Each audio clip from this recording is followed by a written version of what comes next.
The online world was outraged by the choice of the lead. Rachel Zegler has been described as a walking PR disaster. Her name is Rachel Zegler, an American actress and singer of Colombian and Polish descent. I'm a narcissist. The general public did not know of her, has not heard her speak, sing, breathe, just pictures. The world was outraged because they did not think she was pretty. Let's get real. They thought she was ugly. Can a single role make or break a star's career? Rachel Zegler, the 23-year-old powerhouse who took Hollywood by storm, is standing at that crossroads right now. Her casting as Eva Peron in the West End revival of Evita was supposed to be her big comeback, a chance to silence the haters and cement her place among theatre royalty. But whispers from behind the curtain and a firestorm on social media tell a different story, one of chaos, rebellion, and a career teetering on the edge. So, what's really going on with Rachel Zegler? Let's dive into the drama that's got the theatre world buzzing. Rachel Zegler burst onto the scene like a comet. At just 16, she beat out 30,000 hopefuls to land the role of Maria in Steven Spielberg's West Side Story. Her performance was electric, raw, emotional, and vocally stunning. Critics raved, audiences swooned, and she snagged a Golden Globe for Best Actress in a Musical or Comedy, becoming the youngest winner in that category at 20. Her story was the stuff of dreams, a high school theatre nerd from New Jersey, half Colombian, half Polish, who went from school plays to Hollywood's A-list overnight. She wasn't just a rising star, she was a supernova. But even the brightest stars can burn out if they're not careful, and Rachel's next move would set the stage for a very different kind of spotlight. Enter Disney's live-action Snow White, the 2025 remake that was supposed to be Rachel's fairy tale moment. Instead, it became a lightning rod for controversy. When her casting was announced in 2021, the internet erupted. Some fans were thrilled to see a Latina actress take on the iconic princess, but others unleashed a torrent of racist vitriol, arguing that Snow White, described in the original story as having skin as white as snow, shouldn't be played by someone of color. Rachel didn't back down. In interviews, she called the 1937 animated film dated, criticized the prince as a guy who literally stalks her, and said the remake would focus on Snow White's strength, not her romance. Bold? Sure. But to some, it felt like she was dismissing a beloved classic. The backlash grew louder when she expressed support for Palestine on social media, with one tweet, posted alongside Snow White promotion, igniting accusations of her being a PR disaster. The film flopped, earning just $43 million domestically, against a $350 million budget. Suddenly, Rachel wasn't just a star, she was a target. And that's when Evita entered the picture, promising a fresh start. When news broke that Rachel would play Eva Peron in Jamie Lloyd's Evita revival at the London Palladium, the theatre world lit up. This wasn't just any role. Eva Peron is a theatrical titan, a complex figure who demands vocal power, dramatic depth, and raw charisma. Rachel seemed like the perfect fit. Director Jamie Lloyd called her a phenomenal talent, praising her passion and vision for the role.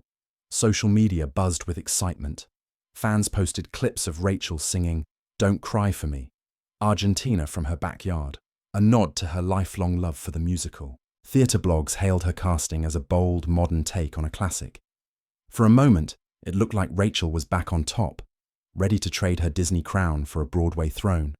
But then the curtains parted on a different story, one that no one saw coming. Whispers started leaking from rehearsals, and they weren't about standing ovations. Insiders claimed Rachel was struggling to gel with the Evita team. Stories surfaced of her showing up late, clashing with vocal coaches, and pushing to tweak choreography to fit her vision of Eva as a revolutionary figure. Some called it artistic passion, others saw it as overstepping. One unconfirmed report even alleged she argued with the choreographer over stage blocking, insisting the show needed to feel less like a musical, more like a movement. The vibe in the rehearsal room, according to these leaks, was tense.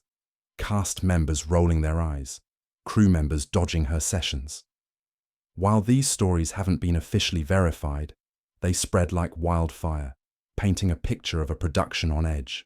And that's when the real drama kicked in, with rumors that would shake the theatre world to its core. Here's where things get wild. Social media posts and YouTube videos began claiming that the Evita cast had reached their breaking point. Some sources, though unverified, alleged that a group of actors, fed up with Rachel's behavior, banded together and issued an ultimatum to the producers. It's her or us. One X post even claimed a leaked audio captured Rachel throwing a tantrum during rehearsals, yelling, "I am Eva," before storming off stage. Another suggested the cast drafted a letter detailing her unproductive outbursts, with nearly half the ensemble signing it. These stories, while juicy, lack concrete evidence, and some fans have dismissed them as exaggerated gossip. Still, the narrative of a cast revolt gained traction, with TikTok videos and X hashtags like Function Ziegler out trending. The idea that an entire production could turn on its lead was shocking. But was it true? And more importantly, what was happening behind the scenes to fuel this fire? The internet didn't hold back. X exploded with reactions, from fans defending Rachel as a victim of unfair hate to critics piling on with memes and clips of her past interviews. One viral TikTok, with over 2 million views, claimed rehearsals continued without her, with an understudy stepping into Eva's shoes. Comments were brutal. "Don't cry for me, Rachel," one user quipped, while another said, "You can't turn Eva Peron into a TikTok activist and expect applause." But not everyone was against her. Supporters pointed to her Romeo plus Juliet Broadway run, which sold out and recouped its $7 million budget, as proof of her talent. Others called out the double standard, noting that young actresses of colour like Rachel and Halle Bailey often face harsher scrutiny than their peers. The debate raged on, with hashtags like Justice for Evita trending alongside the hate. One thing was clear: Rachel's silence on social media, once filled with rehearsal selfies and cryptic quotes, only fanned the flames. But there's a bigger story here, one that goes beyond the gossip. Let's step back and look at the whole picture. Rachel Ziegler's challenges aren't just about one role or one tweet. She's navigating a minefield that many young actresses of colour face in Hollywood and theatre. Her outspokenness, whether it's calling out dated tropes in Snow White or supporting Palestine, has made her a lightning rod for culture war debates. Conservative outlets have branded her snow woke, while fans argue she's being unfairly targeted for her heritage and honesty. Film critic Kelechi Ehenulo told the BBC that actresses like Rachel face disproportionate backlash, with their every move dissected. Her Snow White co-star Melissa Barrera, fired from Scream 7 for similar political posts, called Rachel cool as hell for standing her ground. Yet the theatre community is a different beast. It's a tight-knit world where trust and collaboration are everything, and rumours of Rachel's behaviour, whether true or not, have left a mark. The Evita ticket sales, reportedly sluggish despite the 2,286-seat Palladium, suggest audiences might be hesitant too. So, what's next for Rachel? Rachel Ziegler's story isn't over, but it's at a turning point. Can she shake off the backlash and reclaim her spotlight, or will the theatre world's rejection stick? Her talent is undeniable. Her West Side Story performance and Broadway success prove that. But in an industry that demands both skill and humility, the whispers of diva behaviour and cast revolts could haunt her. The Evita production is moving forward, with or without her, and early buzz suggests the understudy is winning hearts. Meanwhile, Rachel's social media remains quiet, her next project unclear. The theatre community doesn't forget easily, and neither does the internet. Will she rise above the drama, or has she burned too many bridges? Let me know what you think in the comments. Is Rachel Ziegler the victim of unfair hate, or did she bring this storm on herself? Hit that subscribe button and ring the bell for more deep dives into Hollywood's wildest scandals. The curtain's still up, and this saga's far from over.